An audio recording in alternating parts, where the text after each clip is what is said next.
আসসালামু আলাইকুম, আদাব, নমস্কার। আমি সমর, চায়না থেকে। আ আজকে আপনাদের জন্য একটা কিউট একটা জিনিস দেখাতে চাইতেছি।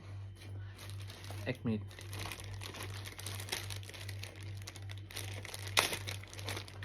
Here it is. জাস্ট দেখেন, লুক। যেসব আপুরা আমাকে বলেন যে, "ভাইয়া, আ ছোট ব্যাগের মধ্যে ডিজাইন, মানে সুন্দর ডিজাইনের মধ্যে কি আছে?" তো এইটা হচ্ছে গিয়া তার একটা। জাস্ট আমি দেখাই।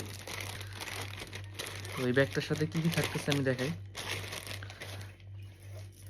ব্যাগটার সাথে থাকতেছে এইটা, যেটা আপনার ব্যাগের সাইডে থাকবে। জাস্ট লুক, জোস জিনিসটা। এরপরে থাকছে, এইটা হচ্ছে ব্যাগ, অরিজিনাল ব্যাগ, খরগোশের কানের ব্যাগ। জিনিসটা জোস। তো এটা হচ্ছে এক আপু অর্ডার করছে, অর্ডার করছে, ৩ পিস অর্ডার করছে। ৩ পিস ৩টা কালারের। এই যে হচ্ছে ৩ পিস ৩টা কালার। এই একটা, এই একটা। তো এই ৩টা কালার অর্ডার করছে। তো আপনারা যার যা পছন্দ এটা আমাদের জানাবেন। আশা করি আপনাদের পছন্দ মতো যে কোনো প্রোডাক্ট আমরা দিতে পারবো। ধন্যবাদ।